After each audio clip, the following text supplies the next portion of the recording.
tapat, matatag at maaasahan balitang tama at totoo lamang dito sa Pilipinas Network. Magandang araw sa ating mga kababayan sa Pilipinas at sa buong mundo. Huwag kalimutang pusuan ang video, sumubaybay at pindutin ang patingaw upang lagi kayong updated sa balita. Simulan na natin. Isang mainit na balita mula sa gitnang silangan ng ating tinutukan. Napatay ng mga sundalang Israeli ang dalawang Palestino sa hiwalay na pag-atake sa West Bank at Gaza Strip, sa kabila ng umiiral na kasunduan sa tigil putukan. Ang insidenteng ito ay nagdulot muli ng matinding tensyon sa buong rehiyon. Alamin natin ang buong detalye sa ulat na ito kung saan patuloy na tumataas ang bilang ng mga nasasawi sa magkabilang panig. Ayon sa opisyal na pahayag ng Ministry ng Kalusugan ng Palestine, isa sa mga nasawi sa marahas na pag-ataking ito ay kinilalang si Mustafa Taha Mustafa Al-Khatib, 32 taong gulang. Siya ay binaril at napatay ng mga puwersang Israeli sa madaling araw sa bayan ng Salfit. Ang insidenteng ito ay naganap matapos pasukin ng mga sundalo ang kanyang sariling tahanan ng walang babala ayon sa mga lokal na saksi sa lugar. Inilarawan ng pamilya ni Al-Khatib ang pangyayari bilang isang malamig na pagpatay o cold-blooded execution. Ayon sa kanyang amain na si Yassin Khatib, sa pilitang pumasok ang mga puwersang Israeli sa pamamagitan ng pagsira sa pinto at pagwasak sa mga gamit sa silid. Hindi man lang binigyan ng pagkakataon si Al-Khatib na magbihis o buksan ang pinto bago siya binaril ng malapitan sa loob ng kanyang kwarto. Si Al-Khatib na may hawak na dual citizenship ng Jordan at Palestine ay bumalik mula sa Jordan 2 taon na ang nakalilipas upang magtrabaho sa agrikultura at konstruksyon. Ayon sa kanyang pamilya, wala siyang anumang koneksyon sa mga armadong grupo o isyong pangseguridad.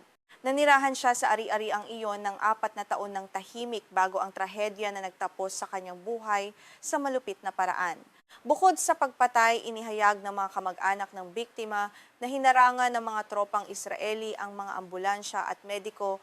Halos 2 oras na hindi pinayagang makalapit ang mga ito upang lapatan ng paunang lunas si Al-Khatib habang siya ay nag-aagaw buhay. Ayon sa Palestinian Prisoner Society, iniwan lamang ng mga sundalo ang bangkay sa loob ng bahay matapos nilang halughugin at sirain ang mga kagamitan doon. Sa panig naman ng militar ng Israel, sinabi nila sa ahensya ng balitang AFP na nagpaputok ang kanilang mga tropa dahil may isang individual na naghahagis ng mga mapanganib na bagay sa mga sundalo habang isinasagawa ang kanilang operasyon sa lugar.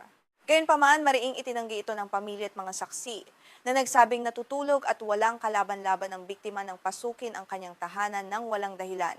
Kasabay nito, nagkaroon din ng marahas na pag-atake ang mga Israeli settlers sa Halhul, Hilaga ng Hebron. Ayon sa mga residente, binato ng mga settler ang mga bahay ng mga Palestino matapos gibain ang isang malapit na outpost. Isang lokal na residente ang nagsabi na nakakita siya ng humigit kumulang 35 nakamaskarang settler na nambabato at nagtatangkang magsunog ng mga kabahayan ng mga mamamayan doon. Bago ang insidenteng ito, isa pang Palestino na kinilalang si Muhammad Nazem Zayed ang napatay sa bayan ng Yabad, kanluran ng Jenin. Siya ay binaril sa loob ng isang bahay matapos itong kubkubin ng mga undercover na ahente ng Israel.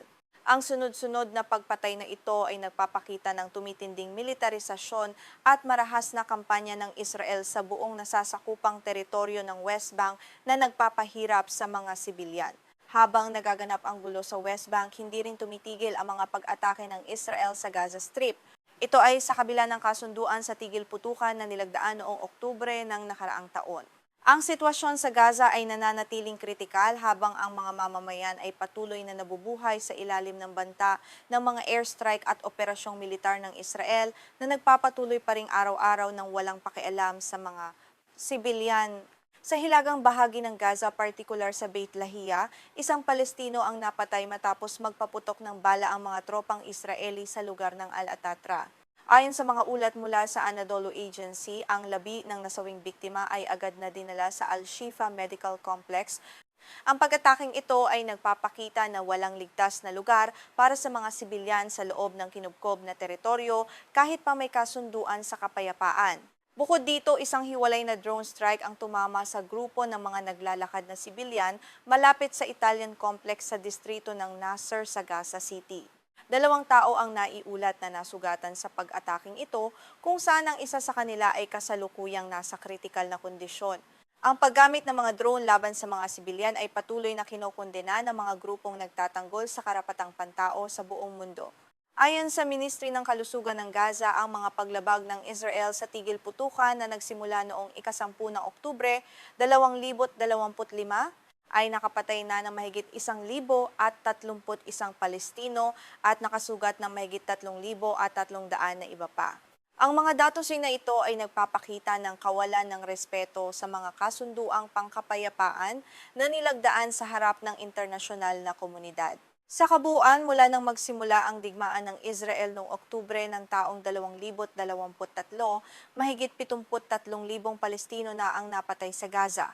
Ang bilangan na ito ay patuloy na lumalaki bawat araw habang ang mga ospital ay nahihirapang gamutin ang mga sugatan dahil sa kakulangan ng mga medikal na kagamitan at gamot sanhi ng patuloy na blockade ng militar na nagpaparalisa sa buong sistema. Sa kabilang banda, ang karahasan laban sa mga Palestino sa West Bank ay mabilis ding lumala mula nang magsimula ang digmaan sa Gaza.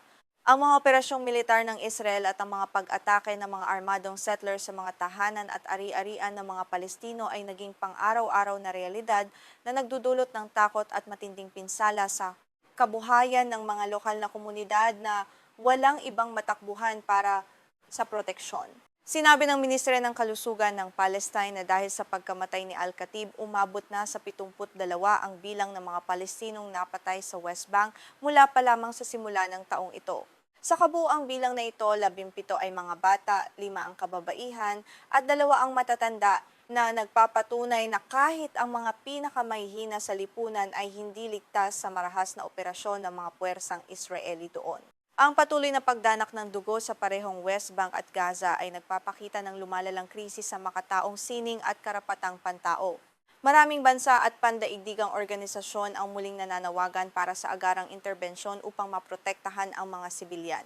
Gayunpaman, tila walang epekto ang mga panawagang ito habang patuloy na pinalalawak ng Israel ang operasyon nito nang walang takot sa parusa. Ang sitwasyon sa lupa ay nagpapakita na ang tinatawag na kasunduan sa tigil putukan ay formalidad lamang sa papel ngunit hindi nararamdaman ng mga mamamayan sa kanilang buhay. Ang kawalan ng pananagutan ng mga puwersang militar at mga settler ay nagpapalubha sa galit at kawalan ng pag-asa ng mga Palestino na patuloy na lumalaban para sa kanilang karapatang mabuhay ng malaya sa kanilang sariling lupain ng walang takot. Sa bawat pagpatay, may mga pamilyang nawawalan ng haligi ng tahanan o mga anak na nagiging ulila sa murang edad. Ang kwento ng pamilya ni Al-Khatib ay isa lamang sa libu-libong kwento ng pighati at kawalang katarungan sa ilalim ng pananakop. Ang kanilang panawagan para sa katarungan ay madalas na natatabunan ng ingay ng digmaan at ng diplomatikong pag-iwas ng mga makapangyarihang bansa na may kakayahang pumigil nito. Habang nagpapatuloy ang tensyon, nagbabala ang mga eksperto na ang kawalan ng tunay na prosesong pangkapayapaan ay maaring magbunga ng mas malawak na labanan sa buong rehiyon. Ang kawalan ng aksyon mula sa United Nations Security Council ay patuloy na binabatikos ng mga tagapagtanggol ng kapayapaan na humihiling ng mas mabigat na parusa laban sa mga lumalabag sa batas internasyonal at karapatang pantao ng mga sibilyan. Mananatili kaming nakatutok sa mga susunod na kaganapan sa gitnang silangan at patuloy na maghahatid ng mga balitang may katotohanan, kredibilidad at walang kinikilingan. Ito ang inyong tagapagbalita para sa Pilipinas Network na nagpapaalala na ang tunay na kapayapaan ay makakamit lamang kung may katarungan para sa lahat.